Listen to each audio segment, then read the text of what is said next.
तो अब हम लोग एक चर वाले रैखिक समीकरण का प्रश्नावली 2.1 पहले कर चुके हैं और आज हम लोग शुरुआत करेंगे 2.2 का प्रश्नावली 2.2।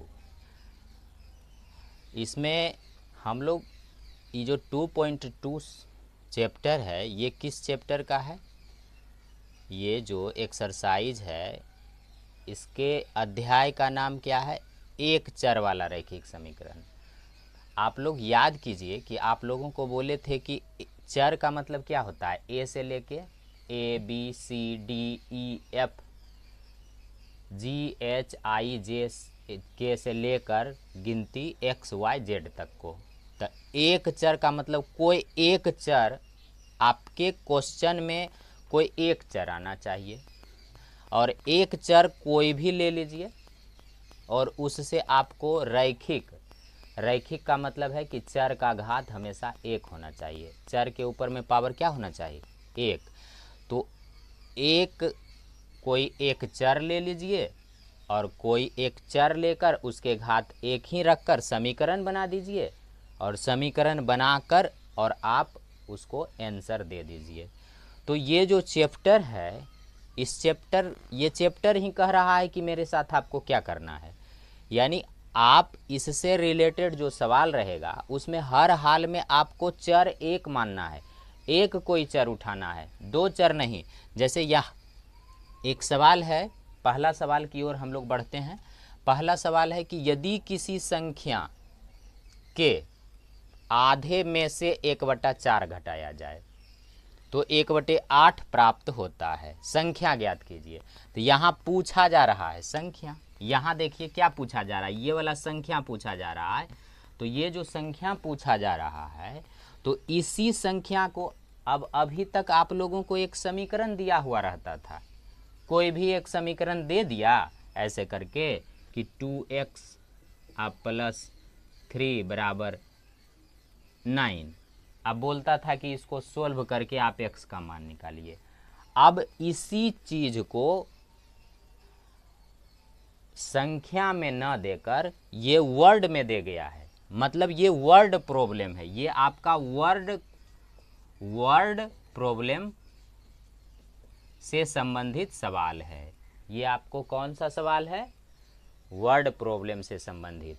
वर्ड प्रॉब्लम यानी शब्द से संबंधित समस्या है। आपको शब्द दिया है, शब्द सारे लिख दिए हैं, शब्द लिख दिए हैं और शब्द से आपको क्या करना है कि कुछ इस तरह का समीकरण निकालना है और समीकरण भी निकालना है वो एक चर में, एक ही कोई चर मानना है।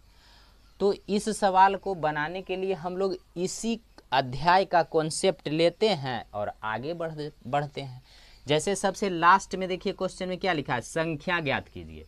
तो हम क्या करेंगे कि कोई संख्या मान लेंगे। क्या करेंगे? कोई संख्या मानेंगे। असंख्या कौन सा मानेंगे? तो ए से लेके जेड तक का कुछ भी मान सकते हैं। प्रायः एक्स माना जाता है इसीलिए एक्स मानते हैं, लेकिन ऐसा कोई ज़रूरी नहीं है। हम ए भी मान सकते हैं, हम बी भी मान सकते हैं, सी भी मान सकते हैं, कोई दिक्कत नहीं है।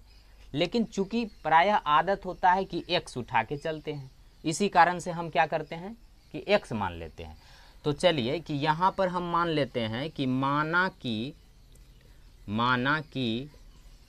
इंग्लिश में बोलते हैं लेट, माना कि संख्या बराबर एक्स या संख्या एक्स है। संख्या क्या है? एक्स है। तो संख्या एक्स मान लिए। अब देखिए कहता है किसी संख्या के आधा। तो मान लिया जाए कि आपके पास कोई संख्या कितना है? 4 है। कितना है? 4 है। अब बोलेगा इसका आधा। तो 4 का आधा क्या होगा बताइए? 4 का आधा 2। तो 4 का आधा 2 होता है। आधा आखिर आता कैसे है? तो हम 2 से भाग देते हैं। 2 दूना 4, रिजल्ट आया 2। यानी 2 से भाग दिए और तब बताए कि आधा। अब वही कोई आपसे पूछ देगा कि बताइए 5 का आधा क्या है? 5 का आधा क्या है? 5 रुपया है। आपके दोस्त के पास 5 रुपया है। वो बोला कि चलो आधा आधा दोनों आदमी बांट लेते हैं। तो क्या करिएगा आप? 2.5 रुपया हिस्सा होगा। तो 2.5 कैसे आता है? कि 2 से उसमें प्रोसेस के अनुसार भाग देते हैं, तो 2 दूना 4, ये 2.5 भाग दे के निकल जाता है। तो आधा किसी भी संख्या का करने का मतलब है कि उसको 2 से हम भाग दे दें। मान लिया जाए कि 10 रुपया है आप दो दोस्त के पास, आपको करना है आधा, तो आप क्या करिएगा, 5-5 रुपया बांट लेते हैं ना। तो 5 रुपया बांटते हैं, लेकिन 5 रुपया मन में आपने क्या किया कि उसको 2 से भाग दिया, उसको क्या किया 2 से भाग दे दिया। तो इस प्रकार से आपके पास 2 बचे 10, यानी कट के आ गया 5, 5-5 रुपया बांट लिए। तो हमारे पास यहाँ संख्या तो ऐसा कुछ अंक में है नहीं, तो यहाँ तो हम जानते नहीं है, तो हम माने हैं x। तो जैसे ही बोला कि इसका संख्या का आधा, यहाँ पहले बोला पहला स्टेप कि संख्या का आधा, तो हम क्या करेंगे, यहाँ लिखेंगे प्रश्न से। यहाँ क्या लिखेंगे, प्रश्न से, या लिखेंगे प्रश्नानुसार। संख्या का आधा, तो संख्या माने हैं x, तो आधा बोला तो हम कर देंगे बटे 2। आ गया, हो गया ना आधा, संख्या का क्या हो गया, ये आधा हो गया। तो संख्या का आधा, अब कहता है ये जो आधा है ना, इसमें से 1/4 घटा दीजिए। संख्या में से क्या करिए, 1/4 घटा दीजिए। तो हम घटा दिए 1/4, ये था आधा, इसमें से 1/4 घटा दिए। अब आगे सुनिए कि ऐसा में जब भी बनेगा तो समीकरण में एक बराबर का चिन्ह आएगा, एक ठो क्या आएगा, बराबर का चिन्ह आएगा ना। तो इसमें भी तो बराबर का चिन्ह आना चाहिए, आया है नहीं ना, आया है। तो लाएंगे कैसे, लाने के लिए यही चीज होता है। अभी तक आप क्या किए, संख्या का आधा किए, 1/4 घटाए, ये दूसरा शर्त के अनुसार आप दूसरा कंडीशन लगा दिए, 1/4 घटाए। अब देखिए, अब आगे जो बात बोलेगा ना वही बराबर देगा। कहता है कि यदि आप ऐसा करते हैं ना तो 1/8 आ जाता है, 1/8 प्राप्त होता है। अब सुनिए, मान लिया जाए ये कहता है 10 का आधा करिए तो हुआ 5। अब 10 का आधा करिए तो हुआ कितना, 5। आप 5 में से कहेगा कि 2 घटाइए तो 3 प्राप्त होता है, तो सही है। तो बात इसमें से जब 2 घटाएंगे तो 3 प्राप्त होगा, मतलब बराबर का चिन्ह देंगे। मतलब क्या देंगे, बराबर का चिन्ह देंगे 3। तो यहाँ पर भी वही चीज़ है, कह रहा है कि 1/8 प्राप्त होता है। यदि आप इसमें से आधा घटाते हैं ना तो प्राप्त कितना होता है, 1/8। तो 1/8 ही प्राप्त होता है, मतलब इसका रिजल्ट यानी बराबर होता है 1/8। प्राप्त होने का यही मतलब है कि बराबर 1/8। समझ गए ना। जैसे बोलेगा कि 10 का आधा कीजिए, तो आधा किए तो आ गया 5, यानी 10 का आधा किए, 10 का आधा किए। और उसके बाद कहेगा इसमें से 3 घटा दीजिए, तो इसमें से 3 घटा, या 2 घटा दीजिए, तो 2 घटा दिए, तो 2 घटा दिए तो कहता है ऐसा करने पर 3 प्राप्त होता है, तो ऐसा करने पर 3 प्राप्त हुआ। इसका आधा किए 5, 2 घटा दिए 3 प्राप्त हुआ। तो यही चीज़ यहाँ पर बोला है, यहाँ अलग टाइप के कर दिया। अब देखिए ध्यान से, तो ये एक समीकरण है ना, ये क्या है, एक समीकरण है, एक चर है, एक चर है इसमें, और रैखिक भी है, क्योंकि इसका घात कितना है, 1 है, ये पावर में 1 है, लेकिन 1 लिखा नहीं जाता है, इसीलिए इसको नहीं लिखते हैं। तो एक चर भी है और रैखिक भी है, और बराबर होने के कारण ये समीकरण भी है। अब हमारा चैप्टर का नाम सार्थक हुआ ना, चैप्टर का नाम सार्थक हो गया, क्योंकि बोला था एक चर, तो भाई एक चर हम लिए। अब बोला कि रैखिक होना चाहिए, तो हम इसका घात 1 रखे हैं, तो रैखिक हो गया ना। अब बोला समीकरण बन जाना चाहिए, तो देखिए बराबर का चिन्ह आ गया ना, तो बन गया समीकरण। तो इस प्रकार से हम इसके सारे चीज़ को सेटिस्फाई कर लिए, 1/8 प्राप्त होता है, ये अगला कंडीशन हो गया, प्राप्त हो गया। अब हमको इतना बता दिया क्वेश्चन, ये हम सारा क्वेश्चन जो हमारा शब्द में था क्वेश्चन, उसको हम क्या किए, मैथ में लिख दिए। जो हिंदी में लिखल था उसको क्या किए, मैथ में लिख दिए, मैथ में लिख दिए। अब इसको हमको क्या करना है, खाली भिन्न का घटाव कर देना है। अब तो कुछ करना नहीं है, अब बहुत आसान है, भिन्न का घटाव करना है, भिन्न का घटाव कर लेते हैं। आइए, अब यहाँ आप या का चिन्ह दीजिएगा, क्या दीजिएगा, या। 2 या ऐसा करिए, पहले नियम से आप बना लीजिए। पहले वाला जैसे जोड़ घटा इधर उधर करते थे ना, कि ये क्या चीज़ है तो वैसे कर लीजिए, इसको लिखिए x/2 और -1/4 है ना। अब इसमें से x का मान निकालना रहता था, आप क्या करते थे, +1/4 करते थे नहीं, माइनस में है संतुलन विधि से, तो इसमें प्लस से अलग से करते थे। अब ये काम अलग से किए तो इधर ये गड़बड़ हो गया कि इसका पलड़ा भारी हो गया, 1/4 अलग से एक कोना चीज जुट गया, तो एक कोना एकरा में भी जोड़िएगा ना, तो इसमें जोड़िएगा तो ई +1/4 इसको भी कर देते हैं। अब एक कोना इसमें जोड़े तो एक कोना इसमें भी जोड़े, तराजू का दोनों पलड़ा हो गया बराबर। तो इस प्रकार से ये वाला और ये वाला कैंसिल हो गया कैंसिल। अब देखिए आगे होता क्या है, अब यहाँ तो सिर्फ x/2 बचा, तो x/2 लिख लिए बराबर। अब यहाँ पर 1/8 अब +1/4 बचा, सिर्फ हम ऊपर वाला को उतार लिए। अब यहाँ देखिए x/2 बराबर 8 और 4 का लघुत्तम क्या होगा बताइए, आपको सिखाए हुए हैं ना कि यदि एक संख्या दूसरी संख्या से कट जाती है तो बड़ा वाला एलसीएम हो जाता है। तो 4 दूना 8 कट जा रहा है ना, तो यहाँ एलसीएम यानी लघुत्तम कितना होगा, 8 होगा, तो 8 कर देते हैं। ये 8 से 8 में भाग देंगे 1, 1 से 1 में गुना करेंगे तो बन जाएगा 1, प्लस 4 से 8 में भाग देंगे तो कितना आएगा 2, और 2 से 1 में गुना करेंगे तो हो जाएगा 2। तो आपका क्या बन गया, यहाँ पे आप क्या लिखेंगे, x/2 बराबर 2 1 3/8। या अब क्या करते थे बताइए, अब करते थे कि जितना से इसमें भाग किया हुआ है हम लोग उतना से ही गुना कर देते हैं, उल्टा करके करते थे। तो भाग है तो गुना करेंगे, भाग है तो क्या करेंगे, गुना करेंगे। अब ये पलड़ा भारी कर दिए भाई, डबल कर दिए इसको हम, तो डबल कर दिए पलड़ा को, तो इसको भी तो करना पड़ेगा ना डबल, इसको भी 2 से गुना करेंगे तभी तो बैलेंस होगा। अब ये 2 और 2 कैंसिल हो गया, 2 और 2 कैंसिल हो गया। यहाँ से देखिए ये 2 से कट के आया कितना 4। अब आपका या नहीं लिखिएगा, अब क्या लिखिएगा, इसीलिए, क्योंकि लास्ट रिजल्ट है, तो अब या नहीं होगा, अब होगा लास्ट में इसीलिए। यहाँ पर x बराबर ऊपर में बचा 3, ये 4 है, नीचे में भी इसके नीचे में 1 है, मतलब ये नीचे है, तो 3/4, और ये आपका एकदम आंसर आ गया। मजा आया ना, x बराबर कितना आ गया 3/4। अब यदि इसमें आपको इस सवाल को बनाने में कहीं पर भी दिक्कत है तो आप कमेंट करके हमसे पूछ सकते हैं कि सर मुझे यहाँ पर प्रॉब्लम हो रहा है, इस चीज़ को आप कैसे समझाए हैं, तो मैं आपके कमेंट को पढ़ने के बाद उसको समझाने की कोशिश करूँगा। ठीक है, अब अगला सवाल की ओर बढ़ते हैं। आइए मेरे प्यारे बच्चों, अब अगले सवाल की ओर हम लोग बढ़ रहे हैं।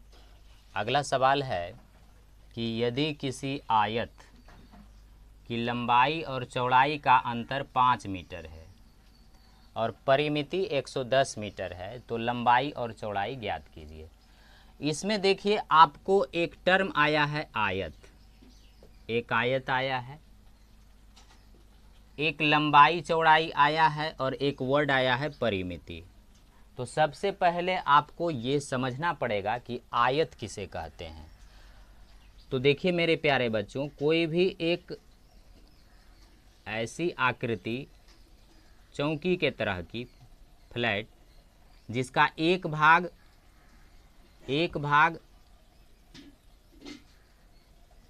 अधिक लंबा हो और दूसरा भाग उससे कम लंबा हो, तो अधिक जो बड़ा, जो ज़्यादा बड़ा रहता है भाग, उसको हम लोग लंबाई कहते हैं।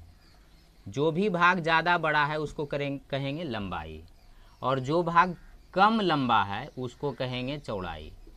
जो भाग अधिक लंबा है उसको कहेंगे लंबाई। जैसे चौकी में जो ज़्यादा लंबा है उसको हम लोग क्या बोलेंगे, लंबाई, और जिधर कम लंबाई है उधर उसको हम लोग बोलते हैं चौड़ाई। और इस तरह की आकृति हर कोना पर 90 डिग्री का कोण बनाती हुई, यानी एक दूसरे से एकदम पूरा खड़ा खड़ा इस तरह से काटती हुई आकृति जो बनती है, इसको हम लोग बोलते हैं आयत। इसको, इस तरह की आकृति को क्या बोलते हैं? आयत। आयत में एक भाग ज़्यादा लंबा होता है और दूसरा भाग कम लंबा होता है। यदि दोनों बराबर हो जाएगा तो आयत नहीं होके ये बन जाएगा वर्ग, तब उसको स्क्वायर बोलेंगे। अभी इसको रेक्टेंगल बोलते हैं। तो ये हमारा एक रेक्टेंगल है, रेक्टेंगल इंग्लिश में बोलते हैं इसको, और हिंदी में इसको आयत बोलते हैं। हिंदी में क्या बोलते हैं? आयत। इंग्लिश में बोलते हैं रेक्टेंगल। इसको लेंथ, इसको ब्रेड्थ। तो इस प्रकार से जो है ये हमारा आयत हो गया। अब आयत में लंबाई आप समझ गए कि अधिक, जो ज़्यादा बड़ा भाग है उसको लंबाई और जो छोटा है उसको चौड़ाई। तो लंबाई चौड़ाई हो गया। अब एक वर्ड है यहाँ परिमिति। एक वर्ड क्या है? परिमिति। तो परि का मतलब होता है चारों ओर। परि का मतलब चारों ओर। परि का मतलब क्या हो गया? चारों ओर। और मिति का मतलब होता है माप। मिति का मतलब माप। तो चारों ओर का जो माप होगा वही परिमिति होगा। किसी भी चीज़ के चारों ओर का जो माप होगा वही उसका परिमिति होगा। जैसे सपोज दैट ये हमारा घर है, तो ये हमारा घर है, तो क्या करेंगे? चारों तरफ बाउंड्री खींचा हुआ है, तो उस कोना के बाउंड्री से फीता गिराएंगे इंची टेप, और वहाँ से इस कोना, फिर इधर, फिर इस तरह से चारों तरफ नापते हुए चले जाएंगे। और चारों तरफ नापने के बाद जो टोटल मिला के आएगा वो हमारा कहलाएगा घर का परिमिति। क्या कहलाएगा? वो घर का परिमिति। तो ठीक इसी प्रकार से किसी भी चीज़ का परिमिति जो होता है, परि मीन्स चारों ओर, मिति माने माप, तो चारों ओर को मापते हैं वो हमारा बन जाता है परिमिति। जैसे सपोज दैट ये व्हाइट बोर्ड है, तो व्हाइट बोर्ड है, तो इसका परिमिति निकालने के लिए हमको क्या करना है? यहाँ फीता रखना पड़ेगा, यहाँ मतलब इसके कोना पर, और यहाँ से ऐसे ऐसे इधर से नापते हुए चारों तरफ ऐसे करके नापेंगे, और जो टोटल होगा यही कहलाएगा परिमिति। तो यहाँ पर क्या है कि कोई एक आयत दिया हुआ है और कहता है इसकी लंबाई और चौड़ाई, ये दोनों में अंतर है। अंतर तो होगा ही, क्योंकि लंबाई अधिक लंबा और चौड़ाई कम लंबा, तो अंतर तो होना स्वाभाविक है। तो वो अंतर है 5 मीटर। तो हम क्या करेंगे कि इसमें से किसी एक को मान लेंगे। या तो आप लंबाई मान सकते हैं या चौड़ाई मान सकते हैं। तो लंबाई अगर मानिएगा तो वो बड़ा होगा, लंबाई मानिएगा तो बड़ा होगा, तो चौड़ाई उससे कम हो जाएगा। जैसे मान लिया जाए कि लंबा है ई 10, लंबा कितना है? मान लिया जाए 10 है, तो अंतर कहता है 5, तो इसका मतलब ये चौड़ा जो है इससे कम होगा, यानी 5 होगा। और तब दोनों को घटाएंगे तो 10 - 5 बराबर क्या निकल के आएगा? 5 निकल के आया। तो 10 - 5 5। तो लंबाई को यदि मानते हैं, जैसे इसमें अगर हम मान लें कि माना आयत की लंबाई, आयत की लंबाई, अब एक चर वाला है तो एक चर मानेंगे x, माना आयत की लंबाई x। अगर x माने तो चौड़ाई तो कम करना पड़ेगा ना। चौड़ाई क्या करना पड़ेगा? चौड़ाई को करना पड़ेगा x - 5, x - 5। अब देखिए, यदि यहाँ पर एक दूसरा कंडीशन है कि यदि हम यहाँ पर माना कि आयत की लंबाई की जगह अगर चौड़ाई मान लेते, कि चौड़ाई हम मान लिए x, चौड़ाई क्या मान लिए? x। तो मान लिया जाए इसका चौड़ाई, इसका मान लिया जाए कि चौड़ाई यदि आप पहले मान लेते 5, चौड़ाई मान लेते कितना? 5, तो लंबाई तो इससे ज़्यादा होगा और दोनों का अंतर होना चाहिए 5, तो इससे तो ज़्यादा मानना है, अंतर 5, तो इससे ज़्यादा का जब 10 लेंगे तभी ना इसका अंतर 5 होगा। यानी लंबाई में क्या कुछ जुटता है, यानी लंबाई, तब लंबाई हमको कितना आता? x + 5, लंबाई होता है x + 5। समझ में आ रही है बात? कि यदि आप लंबाई को मानिएगा x, तो चौड़ाई x - 5, उससे चूँकि चौड़ाई कम होता है, तो लंबाई जितना मांगेंगे उससे कम कर देंगे। तो कितना कम करेंगे भाई? 5 मीटर कम करेंगे, क्योंकि दोनों का डिफरेंस यानी अंतर है 5, तो 5 कम करेंगे। यदि हम चौड़ाई x मानते हैं तो लंबाई बढ़ाना पड़ेगा, क्योंकि लंबाई का मतलब ज़्यादा, तो लंबाई होगा x + 5। अब ये दोनों कंडीशन में से कोई भी उठा के अगर हम समीकरण में डाल देंगे तो हमारा आंसर आ जाएगा। तो चलिए इसमें हम लंबाई को x मान लेते हैं, लंबाई को क्या मान लेते हैं x, और चौड़ाई को मान लेते हैं x माइनस 5, चौड़ाई को मान लेते हैं कितना x माइनस 5। अब कहता है इसकी परिमिति 110 मीटर है। एक कंडीशन ले लिए, ये वाला एक कंडीशन ले लिए। अब कह रहा है कि इसकी जो परिमिति है, यहां लिखेंगे प्रश्न से, आयत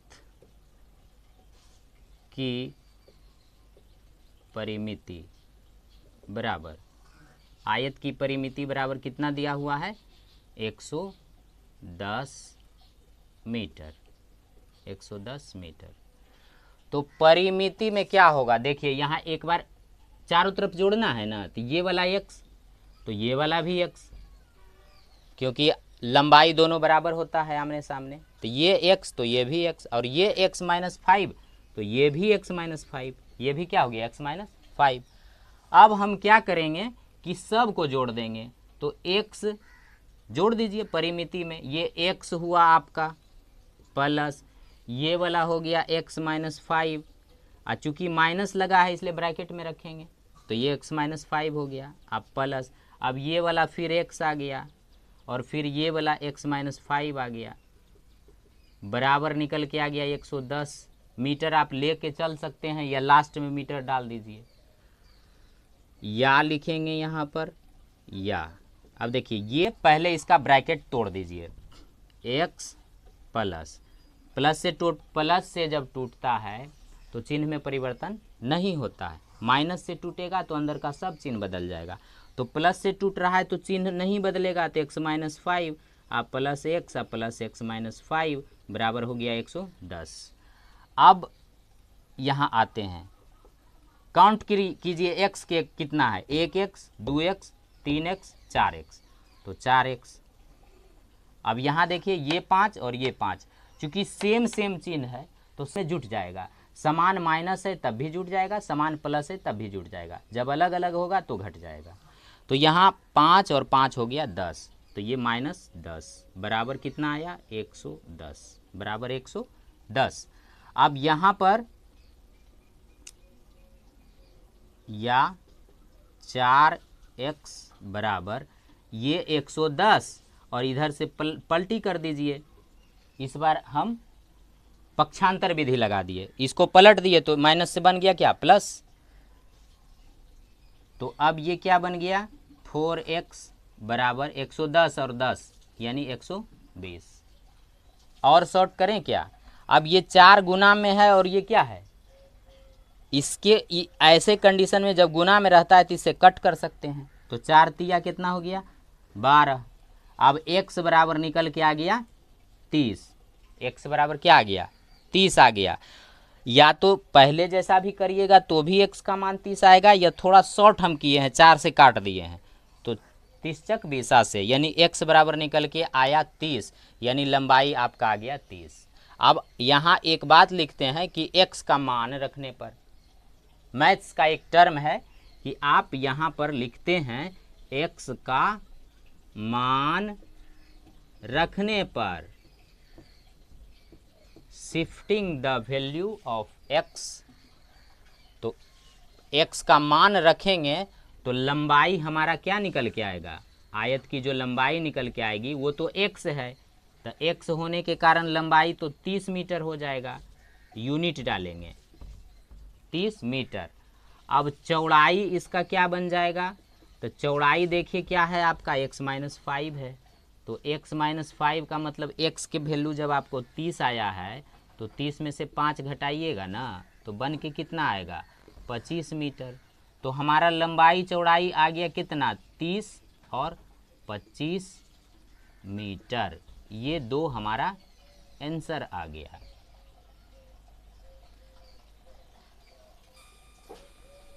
आइए बच्चों इसी सवाल को हम एक दूसरा विधि से बनाते हैं, सूत्र विधि द्वारा। यहाँ पर आपको एक फॉर्मूला याद रखना पड़ेगा कि आयत की परिमिति बराबर 2 इंटू लंबाई प्लस चौड़ाई। अब ये सूत्र याद भी नहीं रखना है, बल्कि इसका कॉन्सेप्ट याद रखना है। कॉन्सेप्ट कैसे आता है मेरे बच्चों कि देखिए यहाँ लंबाई x, ये भी x, तो जब हम वास्तव में परिमिति को जोड़ रहे थे तो x और x यानी 2x, तो ये हो गए, जो भी रहेगा ये डबल हो जाएगा, यानी 2 लंबाई, 2x यानी 2 लंबाई, 2 लंबाई, और यहाँ चौड़ाई, और यहाँ जितना चौड़ाई है उतना ही यहाँ भी है, यानी x minus 5 x plus x minus 5, 2 बार जोड़ते थे, यानी चौड़ाई प्लस चौड़ाई यानी 2 चौड़ाई। तो यहाँ देखिए 2 चौड़ाई यानी 2 लंबाई और 2 चौड़ाई, 2 लंबाई और प्लस 2 चौड़ाई मिलके बना देता है परिमिति। 2 लंबाई और प्लस 2 चौड़ाई मिलके बना देता है परिमिति। तो परिमिति बराबर हम बोल सकते हैं 2 लंबाई प्लस 2 चौड़ाई। आयत की परिमिति बराबर 2 लंबाई प्लस 2 चौड़ाई, और इसी को कॉमन ले लेते हैं दोनों में से 2, और तब ये फॉर्मूला बनता है कि आयत की परिमिति बराबर 2 इंटू लंबाई प्लस चौड़ाई। इसको कैसे याद करेंगे? आयत की परिमिति बराबर 2 इंटू लंबाई प्लस चौड़ाई। आयत की परिमिति इज इक्वल टू 2 इंटू लंबाई प्लस चौड़ाई। तो ये हमारा फॉर्मूला हो गया। अब इस फॉर्मूला के आधार पर इस सवाल को कैसे बनाएंगे? तो सीधा सीधा शिफ्टिंग कर देंगे, एक लंबाई चौड़ाई x मान लेंगे और शिफ्ट कर देंगे। तो देखिए परिमिति जो है, आयत की परिमिति बराबर 2 इंटू लंबाई प्लस चौड़ाई, तो परिमिति हमारा कितना दिया हुआ है? 110। परिमिति है 110, यहाँ लिखेंगे 110। अब यहाँ आइए 2 इंटू लंबाई कितना हमारा है x, और प्लस चौड़ाई कितना है x माइनस 5, x माइनस 5। आइए बच्चों इसको बनाते हैं। 110 बराबर ये हो गया x प्लस x यानी 2x हो गया, 2 इंटू ये हो गया 2x माइनस 5। फिर आगे आते हैं 110 बराबर, अब ये दो इसके साथ क्या है? गुना है। यहाँ पर कुछ नहीं का मतलब गुना हो रहा है, ये इसके साथ यहाँ पर इंटू लगा हुआ, तो 2 दूना 4x ये हमारा हो गया, और ये 2 पाँचे 10 हो गया। अब हम क्या करते हैं कि इसको पूरा पक्षांतर करते हैं, तो चिन्ह में कोई परिवर्तन नहीं होगा। x वाला डाटा या x इधर ही रख के बना लीजिए, यहाँ लिखिए 110, और ये माइनस है, इधर आएगा तो हो जाएगा प्लस 10 बराबर 4x। अब ये क्या निकल के आया? 120 बराबर 4x। पहले वाला रूल लगा दीजिए, 4 से काटिए, 30 चक 20 से, इसीलिए पक्षांतर कर दीजिए। x बराबर 30, x बराबर 30 यानी लंबाई 30 मीटर। हमेशा आपको मीटर है या सेंटीमीटर है यूनिट देना आवश्यक है, वरना आपका नंबर कट जाएगा। तो लंबाई 30 मीटर और चौड़ाई है कितना? x माइनस 5, तो 30 माइनस 5 यानी निकल के आया 25 मीटर। तो इस प्रकार से ये दूसरी विधि हो गई। आप किस भी विधि से बनाइए, कोई दिक्कत नहीं है, लेकिन आपको समझना दोनों विधि है, क्योंकि आपके लाइफ में दोनों काम आने वाला है, कभी ये जल्दी तो कभी वो। कॉन्सेप्ट तो आपको पकड़ना ही पड़ेगा, इसीलिए दोनों विधि को अच्छी तरह से समझ लीजिए। इसमें हमने आपको आयत क्या है, आयत की परिमिति का सूत्र क्या होता है, ये 2 चीज़ें बताए, मात्र 2 चीज़ें, और दोनों को आपको याद रखना है। ठीक है, अब अगले सवाल की तरफ बढ़ते हैं। ये बच्चों अब हम लोग एक अगले सवाल की तरफ बढ़ते हैं और इस सवाल को समझने का पूरा प्रयास करते हैं। ये एक नया सवाल आ गया है जो कि बहुत ही आसान सवाल है। अगर आप इसको समझ लेते हैं तो आप प्रतिशत से संबंधित सवाल आपको समझ में आने लगेगा। सबसे पहले प्रतिशत का मतलब समझते हैं। ये एक वर्ड है प्रतिशत।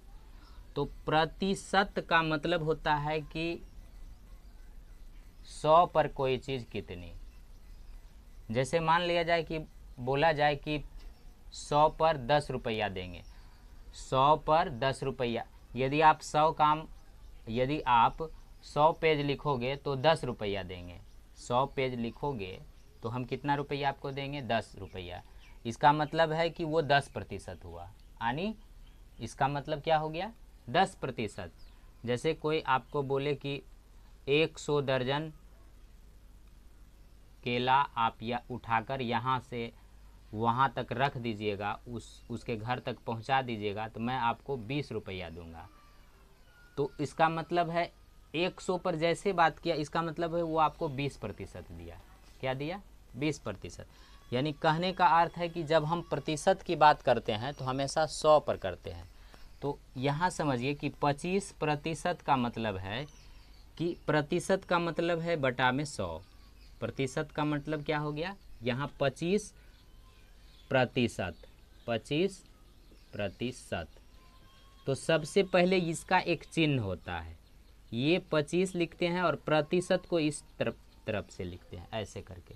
तो ये प्रतिशत लिखा हुआ है 25% बराबर, और इसका प्रतिशत कहने का मतलब है कि नीचा में 100, नीचा में कितना 100 और ऊपर में ये 25, ऊपर में ये 25।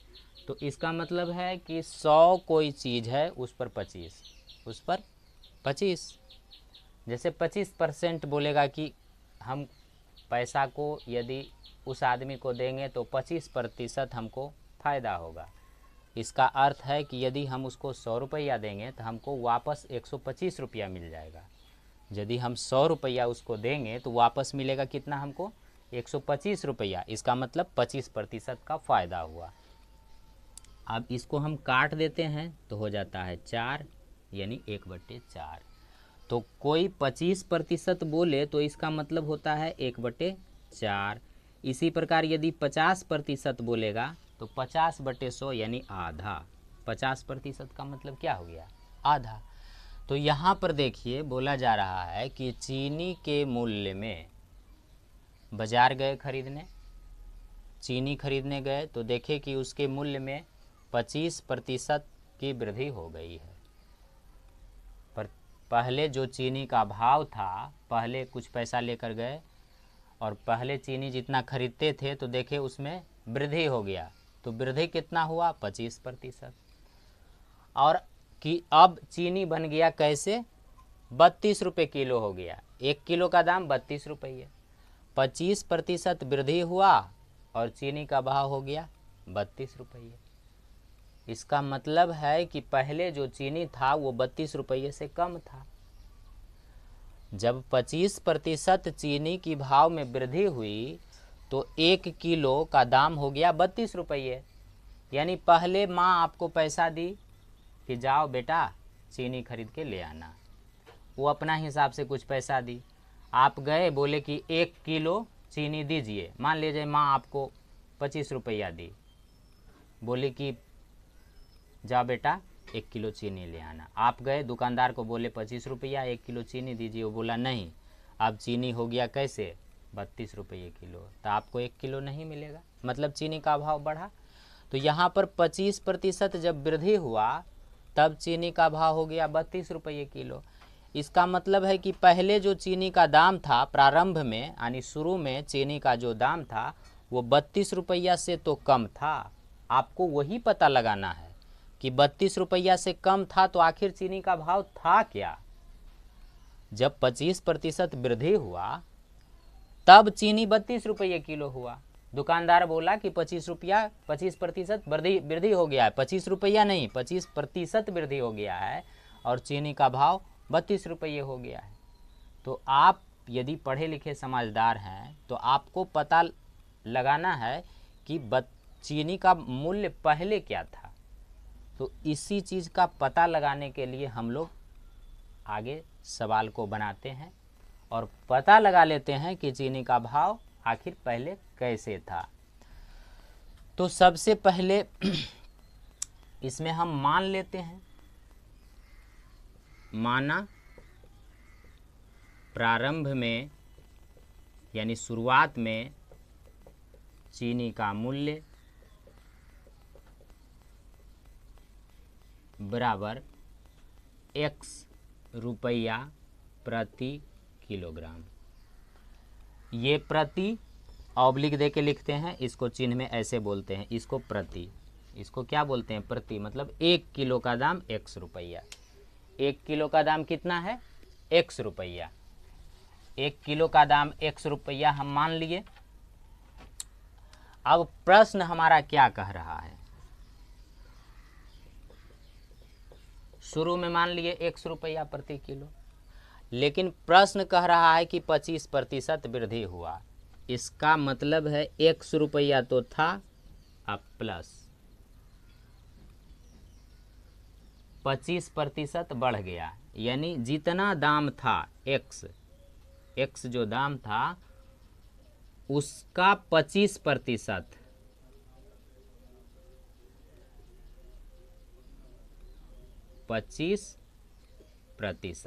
बढ़ गया। x प्लस x का 25% बढ़ गया और दाम हो गया कितना, 32 रुपया। दाम कितना हो गया, 32 रुपया। ये टोटल रुपया, रुपया बराबर रुपया। तो x था पहले x रुपया 1 किलो का दाम, अब 1 किलो का 25% बढ़ गया, हो गया 32 रुपया। इसको x प्लस x का मतलब गुना 25/100 इसको करेंगे बराबर 32, या x प्लस 25 चक 100, तो ये बन जाएगा x/4 बराबर 32। अब क्या करेंगे, इसमें भिन्न का जोड़ घटाव करिए, या तो जोड़ घटाव कर लीजिए या पहले नियर संतुलन कराने के लिए यहाँ 4 से गुना करिए। इसको हम लोग क्या करते हैं, जोड़ घटाव कर लेते हैं। चलिए, इसका एलसीएम हो गया हमारा कितना, 4। यहाँ पर क्योंकि 1 है, इसका एलसीएम निकल के आया 4। 1 से भाग दिए 4 में, 4 गुना x 4x, अब प्लस ये 4 से भाग दिए 4 में 1 गुना x, यानी x बराबर कितना आया, 32, या 4 और 1, 4x और 1x कितना हो गया, 5x बटे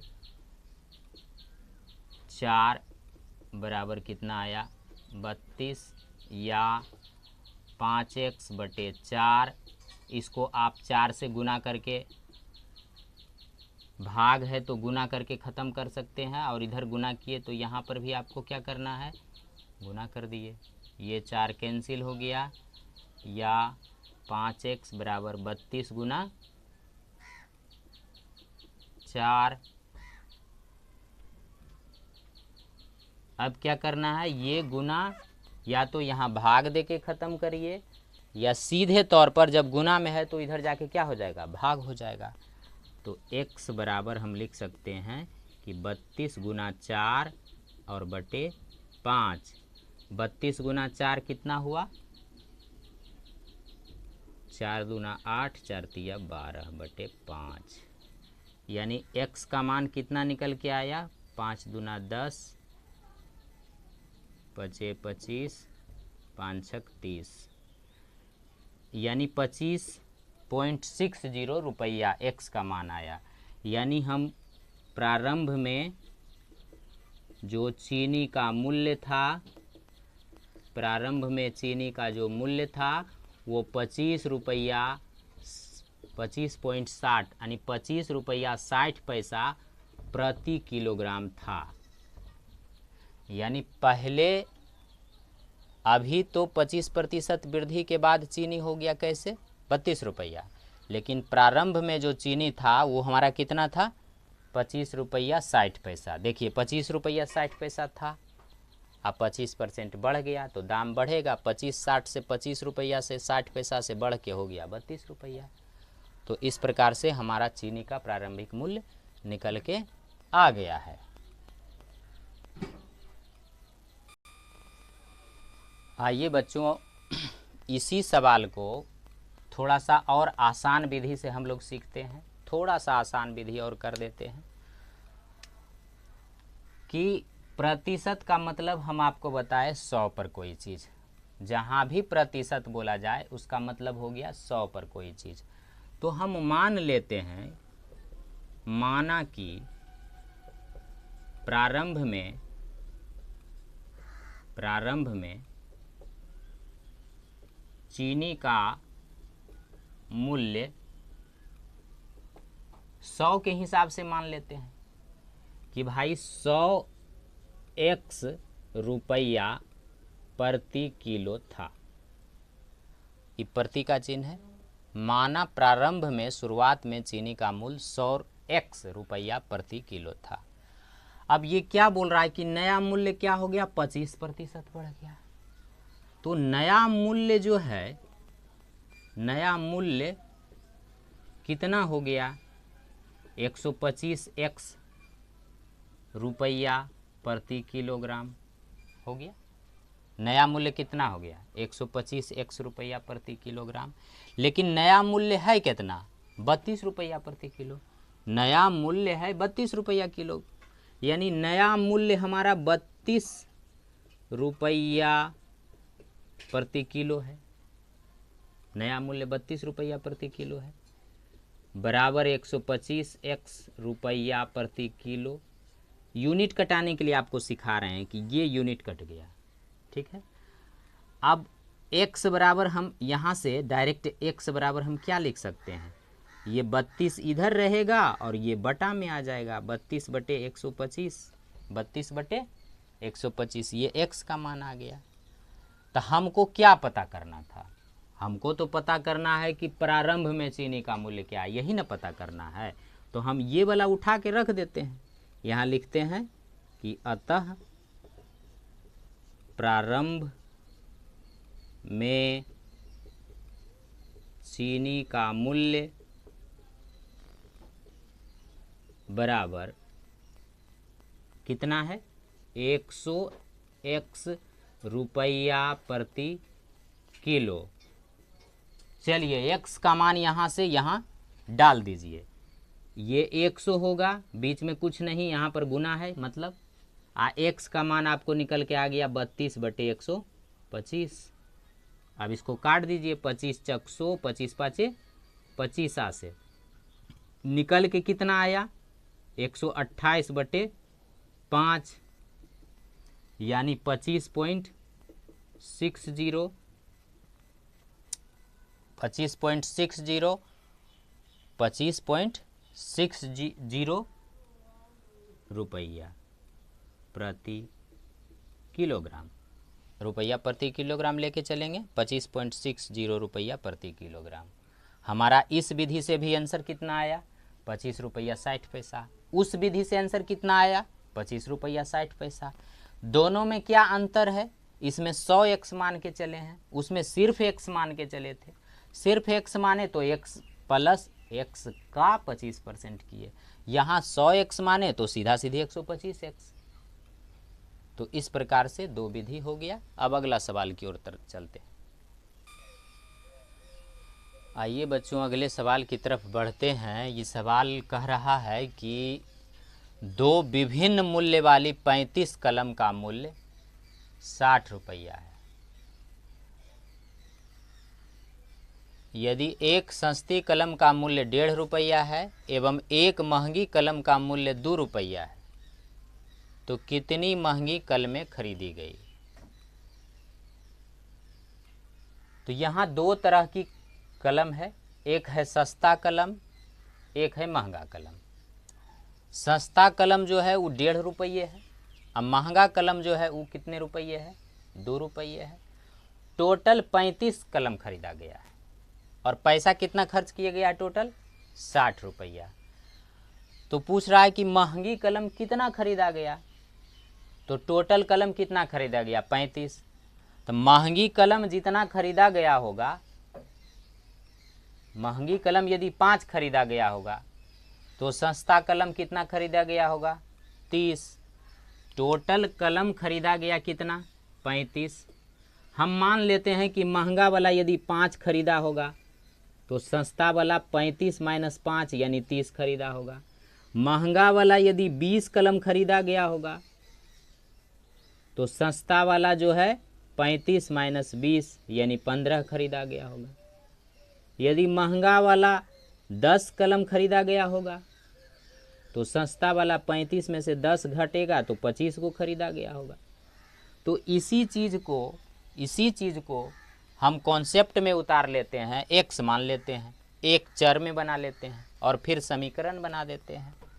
जैसे मान लेते हैं ये वाला कितनी महंगी कलमें खरीदी, तो हम मान लेते हैं कि माना खरीदे गए महंगे या महंगी कलम की संख्या x है। यानी महंगा वाला कलम हम के को खरीदे हैं, x को खरीदे हैं, x खरीदे हैं। तो इसका मतलब है कि सस्ता जो कलम है, सस्ता कलम की संख्या कितनी हो जाएगी? सस्ता जो कलम है उसकी संख्या तो 35 में से घट जाएगी। सस्ता कलम, टोटल कलम 35 खरीदे हैं, तो महंगा उसमें से यदि x गो है तो सस्ता है 35 माइनस x। सस्ता कलम खरीदाया 35 माइनस x। अब महंगा जो कलम खरीदाया, ये जो महंगी कलम खरीदाया, इसका दाम कितना होगा? इसका यदि हम कुल मूल्य निकालेंगे कि टोटल इसको महंगा कलम खरीदने में कितना टोटल पैसा लगा हमको, तो महंगा कलम का रेट क्या है? महंगा कलम कैसे दे रहा है? 2 रुपये दे रहा है। कैसे दे रहा है? 2 रुपये दे रहा है। तो मान लिया जाए यदि आप 5 महंगा कलम खरीदते हैं तो 2 रुपये देगा। 5 कलम, एक कलम का 2 रुपया, तो 5 कलम का 5 दूना 10 रुपया। तो करते क्या है, मूल्य कैसे निकालते हैं? गुना करके, उसके दाम और संख्या को गुना करते हैं। तो यही यहाँ टोटल मूल्य निकालना है। तो टोटल मूल्य हमारा क्या होगा? महंगा कलम 2 रुपये है तो टोटल मूल्य कितना हो जाएगा? 2x रुपया हो जाएगा। क्या हो जाएगा? 2x रुपया। और सस्ता कलम का टोटल मूल्य निकालेंगे तो ये 1.5 रुपये। कैसे है? 1.5 रुपये। तो इसमें हम जैसे 2 से गुना किए तो इसमें हम 1.5 से गुना करेंगे। 1.5 से गुना कर देंगे 35 माइनस x रुपया। ये हमारा कुल मूल्य आ गया। अब यहाँ देखिए कह रहा है कि टोटल 35 कलम का दाम कितना है? 60 रुपया। तो ये दोनों कलम मिला के 35 हो गया। ये दोनों मिला के 35 है। तो कुल मूल्य मिला के कितना हो जाना चाहिए? 60। तो यहाँ हम लिखेंगे प्रश्न से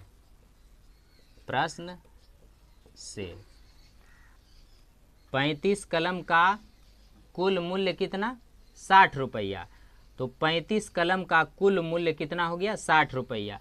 तो यहाँ कह रहा है यानी कुल मूल्य एक x ये वाला आप प्लस ये 1.50 इंटू 35 माइनस x बराबर कितना रुपया? 60 रुपया। 2x प्लस 1.50 35 माइनस x बराबर 60 रुपया। ये है महंगी कलम का टोटल मूल्य, ये सस्ती कलम का टोटल मूल्य, और ये टोटल मूल्य यानी कुल मूल्य बराबर कुल मूल्य। अब इसको सोल्व करते हैं तो 1.50 से गुना कर दीजिए। 35 गुना 15, 35 गुना 15, 15 पचे 75, 15 तिया 45, 5 7 5 12 2 बाकी 1 4 1 5, 525 प्लस 525 1 0, ये दोनों का गुना हो के यहाँ 1 और 1 2 अंक बाद दशमलव देंगे। 52.50 माइनस 1.5 गुना x यानी 1.50x बराबर कितना? 60। या चलिए इसको जोड़िए, 2x में से 1.5x घट जाएगा। 2x है, ये 1.5x है, तो 2x में से 1.5x घट जाएगा तो बच जाएगा आधा x। क्या बच जाएगा? आधा x। या 2 माइनस 2x में से 1.50x घट जाएगा तो बच जाएगा कितना? आधा x यानी 1/2x। इसको आप ऐसे कर सकते हैं, या फिर यहाँ 2x माइनस ये 1.5 का मतलब 3/2x, इसको भिन्न का जोड़ घटा कर सकते हैं। तो इसको एलसीएम लीजिएगा, बनेगा 2, 2 दूना 4x माइनस 3x, यानी x/2, x/2 बोलें, या इसको ऐसे कह सकते हैं 1/2x। इस प्रकार से 1/2x लिख दिए, बराबर 60 माइनस 52.50 घटा दीजिए, आगे इसको घटाइए।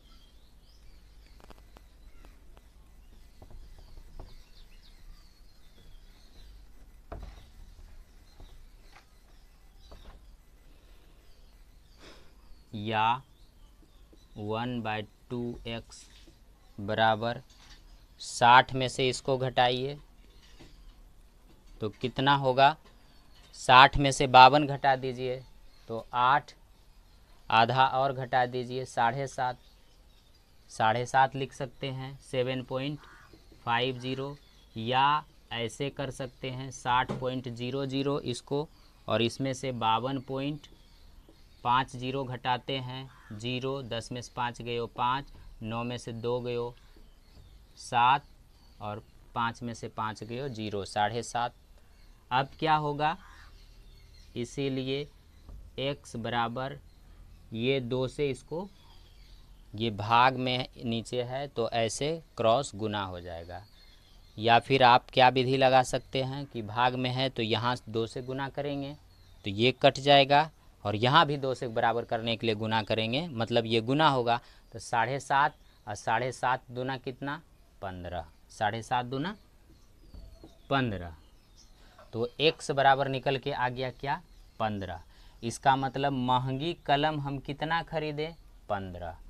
हम यहाँ लिखेंगे कि खरीदे गए महंगे कलमों की संख्या बराबर 15, यानी महंगा कलम 15 खरीदा गया। तो आप बताइए कि सस्ता कलम कितना खरीदा गया।